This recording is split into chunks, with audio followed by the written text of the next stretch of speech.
Friends techno 1744కి అందరికీ స్వాగతం. ఇప్పుడు నేను ప్రెజెంట్ చైనాలో ఉన్నాను, షెంజన్‌లో. ఇక్కడ ఒప్పో ఈవెంట్ కోసం వచ్చి ఒప్పో ఫైండ్ ఎక్స్7 అల్ట్రా అని చెప్పేసి ఒక ఫ్లాగ్‌షిప్ ఫోన్ అనమాట. అది ఇండియాకి రాదు. వీళ్ళు గ్లోబల్‌గా లాంచ్ చేస్తారు ఈ ఫోన్‌ని మంత్‌లో. దీని ఇమర్షన్ సెక్షన్‌కి ఇక్కడికి వచ్చాం. ఇది ఇండియాకి రాదు కానీ ఫోన్ వీళ్ళు నెక్స్ట్ జనరేషన్ మేబీ ఇండియాకైతే తీసుకొని రావచ్చు. అందుకే ఇప్పటి నుంచి వీళ్ళు ఈ ఫ్లాగ్‌షిప్ సిరీస్ ఉంది కదా వాటిని ఇండియాలో కూడా కొంతమంది క్రియేటర్స్ని మీడియా వాళ్ళని పిలిచి ఫోన్ డివైస్ చెకింగ్కి అయితే ఇచ్చి దీని వీడియోస్ కూడా మన ఛానల్ అయితే మీకు వస్తాయి. సో ప్రజెంట్ నేను ఇక్కడ ఉన్నా కాబట్టి టెక్ న్యూస్ రోస్ట్ చేయడం కష్టమవుతుంది. సో అందుకే వీలు దొరికితే మాత్రం ఖచ్చితంగా నేను టెక్ న్యూస్ అయితే మీకు అప్డేట్స్ అయితే ఇస్తూనే ఉంటాను. ఫస్ట్ వచ్చేసరికి ఊక్లా ఒక రిపోర్ట్ అయితే రిలీజ్ చేసింది. ఈ రిపోర్ట్ ప్రకారం చూస్తే Samsung S24 series 5G speeds iPhone 15 series కంటే బెటర్ ఉన్నట్టు వీళ్ళు చెప్తూ ఉన్నారు. S24 ఫ్యామిలీ డౌన్లోడ్ స్పీడ్ వచ్చేసరికి 302 MBps ఆ రేంజ్లో ఉంటే ఐఫోన్ వచ్చేసరికి 285 ఆ రేంజ్లో అయితే ఉంది. అప్లోడ్ స్పీడ్ విషయానికి వస్తే S24 ఫ్యామిలీది 23 MBps ఉంటే అది ఐఫోన్ 15 సిరీస్ వచ్చేసరికి 16 MBps రేంజ్లో అయితే ఉంది. S23 సిరీస్తో కంపేర్ చేసినా కానీ చాలా హ్యూజ్ ఇంప్రూవ్మెంట్ అయితే S24 సిరీస్లో ఉన్నట్లు చెప్తూ ఉన్నారు. S23 సిరీస్ వచ్చేసరికి 279 డౌన్లోడ్ స్పీడ్, అప్లోడ్ వచ్చేసరికి 19 MBps దాకా ఉండేది. దాంతో కంపేర్ చేస్తే S24 సిరీస్ చాలా వరకు ఇంప్రూవ్ అయినట్లు ఊక్లా అయితే రిపోర్ట్ అయితే ఇస్తుంది. నెక్స్ట్ మనకి ఐడీసీ స్మార్ట్ ఫోన్ Q1 2024లో స్మార్ట్ ఫోన్ మనకి షిప్మెంట్స్ ఎక్కువైనట్టు చెప్తున్నారు. 7% పైగా లాస్ట్ ఇయర్ ఇదే క్వార్టర్తో కంపేర్ చేస్తే ఇప్పుడు మనకి 7% పైన అయితే మార్కెట్ షేర్ అయితే పెరిగింది. ఎక్కువ మొబైల్ షిప్ అయిన వచ్చేసరికి సామ్సంగ్ మొబైల్ షిప్ అయింది. సామ్సంగ్ ఫస్ట్ ప్లేస్లో అయితే ఉంది. మొత్తం షిప్ అయిన మొబైల్స్ వచ్చేసరికి సామ్సంగ్వి 60.1 మిలియన్ యూనిట్స్ షిప్ అయినాయి. సెకండ్ ప్లేస్లో యాపిల్ ఉంది, 50.1 మిలియన్ యూనిట్స్ షిప్ అయినాయి. మార్కెట్ షేర్ విషయానికి వస్తే సామ్సంగ్ 20.8% ఆక్యుపై చేస్తే యాపిల్ 17.3% ఆక్యుపై చేసింది. థర్డ్ ప్లేస్లో షామీ ఉంది, ఫోర్త్ ప్లేస్లో ట్రాన్సిషన్ హోల్డింగ్, తర్వాత ఒప్పో అయితే ఉన్నాయి. టాప్ 5 ప్లేసెస్లో ఈ బ్రాండ్స్ అయితే మీకు కనిపిస్తూ ఉన్నాయి. యాపిల్ నార్మల్ ప్రీమియం ఫోన్స్ అమ్ముతూ ఉంటుంది, వీళ్ళు బడ్జెట్ మార్కెట్ అయితే లేదు, కానీ వీళ్ళు సెకండ్ ప్లేస్ దాకా వచ్చారు. ఒక స్టేజ్లో క్వార్టర్లో అయితే ఫస్ట్ ప్లేస్కి కూడా వచ్చారు ఇండియాలో షిప్మెంట్ పరంగా. సో యాపిల్ అయితే విపరీతంగా సేల్స్ అయితే పెరుగుతూ పోతున్నాయి. ఇండియాలో ఎక్కువ మంది యాపిల్ ఐఫోన్స్ కొనడానికి ఇష్టపడుతూ ఉన్నారు. నెక్స్ట్ మనకి మన టెలికాం డిపార్ట్మెంట్స్ వాళ్ళు బాంబు పేల్చిపోతున్నారు. ఈ కలెక్షన్స్ జరుగుతున్నాయి. ఎలక్షన్స్ అయిపోయిన తర్వాత జూన్ 4th అట్లా రిజల్ట్స్ వస్తాయి కదా, దాని తర్వాత వీళ్ళు మనకి ప్రైజెస్ అయితే పెంచబోతున్నట్టు రిపోర్ట్ అయితే వస్తుంది.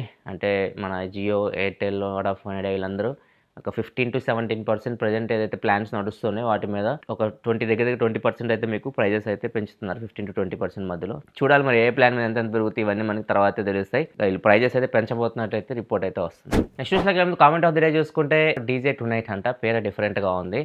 మన ఈ సాఫ్ట్వేర్ అప్డేట్స్ ఉంటాయి కదా, వాటిల్లో ఈ ఆండ్రాయిడ్ వర్షన్ అప్డేట్స్కి సెక్యూరిటీ అప్డేట్స్కి డిఫరెన్స్ అని అడుగుతున్నారు. ఆండ్రాయిడ్ వర్షన్ అప్డేట్స్ అంటే మనకి సంవత్సరానికి ఒకసారి వస్తాయి. ఇప్పుడు ఆండ్రాయిడ్ 14 నడుస్తుంది కదా, నెక్స్ట్ ఇయర్ ఆండ్రాయిడ్ 15 వస్తుంది, తర్వాత ఆండ్రాయిడ్ 16, తర్వాత 17 అట్లా సంవత్సరానికి ఒకటైతే వస్తుంది. సెక్యూరిటీ అప్డేట్స్ ఏంటంటే ఎవ్రీ మంత్ అయితే వస్తాయి. ఈ సెక్యూరిటీ అప్డేట్స్ ఏంటంటే మీకు ఏదైనా ఆండ్రాయిడ్లో చిన్న సెక్యూరిటీ బ్రీచెస్ ఉంటాయి, వాటిని యూజ్ చేసి వీళ్ళు హ్యాకర్స్ మన మొబైల్ని హ్యాక్ చేయడానికి ట్రై చేస్తుంటారు అన్నమాట. సో వాటిని సాల్వ్ చేస్తూ ఉంటుంది ఎవ్రీ బ్రాండే. ఎవ్రీ మంత్ సెక్యూరిటీ అప్డేట్స్ ఇవ్వడానికి ట్రై చేస్తూ ఉంటుంది. కొన్ని బ్రాండ్స్ అయితే ఎవ్రీ మంత్ ఇస్తాయి, కొన్ని బ్రాండ్స్ 3 monthsకి ఒకసారి ఇస్తాయి.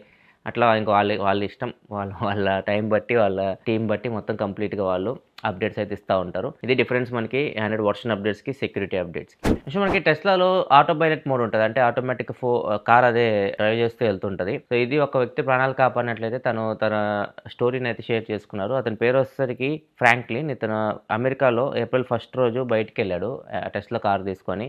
సడన్గా అతని బాడీ డీహైడ్రేట్ అయిపోయింది, షుగర్ లెవెల్స్ చాలా వరకు పెరిగిపోయినాయి. సో ఇతను ఆ టైంలో ఏం చేయాలో అర్థం కాక హాస్పిటల్ లొకేషన్ పెట్టేసి ఆటో పైలట్ మోడ్ ఆన్ చేశాడంట.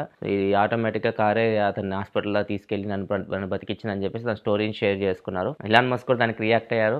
థ్యాంక్ గాడ్ ఆ టైంలో టెస్లా అక్కడ ఉంది, నేను సేవ్ చేయడానికి అన్నట్లుగా ఇలాన్ మస్క్ కూడా ఇతని స్టోరీకి అయితే రియాక్ట్ అయ్యారు. నెక్స్ట్ మనకి TSRTC మధ్యాహ్నం వాళ్ళ సేవలు నిలిపివేస్తున్నట్టు ప్రకటించారు. అంటే మధ్యాహ్నం 12 గంటల నుంచి సాయంత్రం 4 గంటల వరకు. ఎక్కువ ఎండ బాగా ఉంది కదా, ఎండ విపరీతంగా ఉంది, ప్యాసింజర్స్ కూడా ఎక్కువ రావట్లేదు, అండ్ డ్రైవర్స్ కూడా కొద్దిగా రిలాక్స్ అవుతారు అన్నట్లుగా వీళ్ళు మధ్యాహ్నం టైంలో 12 to 4 మధ్యలో సర్వీసెస్ నిలిపివేస్తున్నట్టు చెప్పారు. నెక్స్ట్ మనకి యూట్యూబ్ యాడ్ బ్లాకర్స్ని మ్యాక్సిమం స్టాప్ చేసేసింది. యాడ్ బ్లాకర్ ఆన్ చేసినాక మనం వీడియోస్ చూడడానికి ఉండట్లేదు. ఒకవేళ చాలా మంది వాటిని ఇంకా యాడ్ బ్లాకర్స్ రకరకాలు వాడుతూ ఉన్నారు, కొంతమందికి అయితే ప్లే అవుతున్నాయి వీడియోస్. ఇప్పుడు ఇంకా స్ట్రెంత్ చేస్తుంది దాన్ని. యాడ్ బ్లాకర్స్ యూజ్ చేస్తే ఒకవేళ మీరు వీడియో ప్లే అయినా కానీ బఫర్ అవ్వడం ఇట్లాంటి ప్రాబ్లమ్స్ అయితే ఫేస్ చేస్తూ ఉంటారు అనమాట. కొద్దిసేపు ప్లే ఆగిపోవడం కూడా ఆగిపోతుంటుంది. సో మొత్తానికైతే మాత్రం యాడ్ బ్లాకర్లు ఆపేసి వీడియో చూడండి, యాడ్లతో అయినా చూడండి, లేకపోతే యూట్యూబ్ ప్రీమియం సబ్స్క్రిప్షన్ అయితే తీసుకోండి అన్నట్లుగా యూట్యూబే చెప్తుంది. నెక్స్ట్ మనకి రీసెంట్గా OnePlus offline market south India retailers దగ్గర వాళ్ళు 4500 షాపుల వరకు మేము వన్ప్లస్ ఫోన్స్ అమ్ము, మాకు తక్కువ మార్జిన్స్ ఇస్తున్నారు, దాంతోపాటు కస్టమర్కు అంత సాటిస్ఫాక్షన్ లేరు అన్నట్లుగా వీళ్ళు ఒక వార్నింగ్ ఇచ్చారు వన్ప్లస్కి.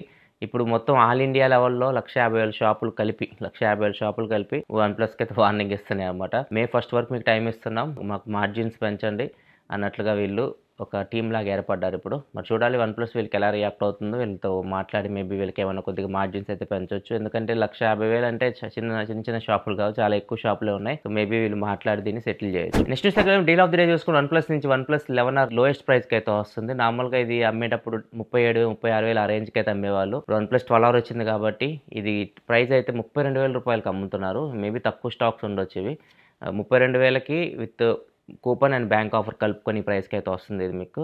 అండ్ దీంతో పాటు వన్ప్లస్ బడ్స్ 2R ఉన్నాయి కదా, ఇది కూడా ఫ్రీగా ఇస్తున్నారు వన్ప్లస్ 11R కొంటే. అంటే ఇది ఎఫెక్టివ్గా మీకు 30,000 రూపాయలకి అయితే వస్తుంది.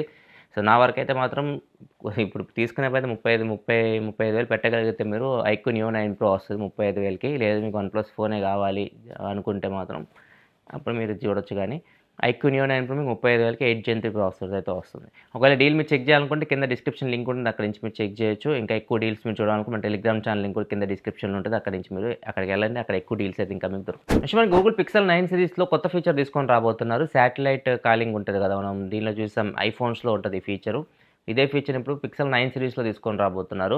సో ఈ ఫీచర్ నార్మల్గా ఇండియాలో కూడా ఉంది, కాకపోతే ఇండియన్ గవర్నమెంట్ దీనికి పర్మిషన్ అయితే ఇవ్వలేదు. మరి గూగుల్ అయితే మేము తీసుకొని వస్తాము డైరెక్ట్ ఈ ఫీచర్ని మార్కెట్లోకి అన్నట్లుగా చెప్తూ ఉన్నారు. మరి చూడాలి ఎలా తీసుకొని వస్తారు. ఒకవేళ వీళ్ళు తీసుకొని వస్తే యాపిల్ ఐఫోన్స్లో కూడా ఈ ఫీచర్ ఆల్రెడీ ఉంది, అది కూడా రావాలి. పిక్సెల్ సిరీస్ చాలా ఫోన్స్ వీళ్ళు తీసుకొని రాబోతున్నారు. పిక్సెల్ 9 Pro, 9 Pro XL అని చెప్పేసి టాప్ మోడల్లో మేబీ ఫీచర్ అయితే ఉండొచ్చు. ఫోల్డబుల్ ఫోన్ కూడా ఒకటి పిక్సెల్ సిరీస్లో అయితే రాబోతుంది.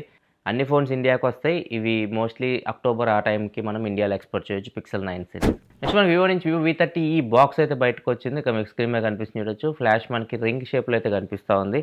ఇది 6 Gen 1 ప్రాసెసర్తో రావచ్చు. ఈ ఫోన్ కాస్ట్ మనకి 15,000-20,000 మధ్యలో కూడా ఉండొచ్చు. ఇది ఫ్రెండ్స్ వరకు కొన్ని న్యూస్ అయితే నచ్చితే లైక్ బటన్ ప్రెస్ చేయండి. మరిన్ని వీడియోస్ కోసం మన ఛానల్ సబ్స్క్రైబ్ చేసుకొని ఫాలో అవుతుండండి. Thanks for watching. Bye bye now.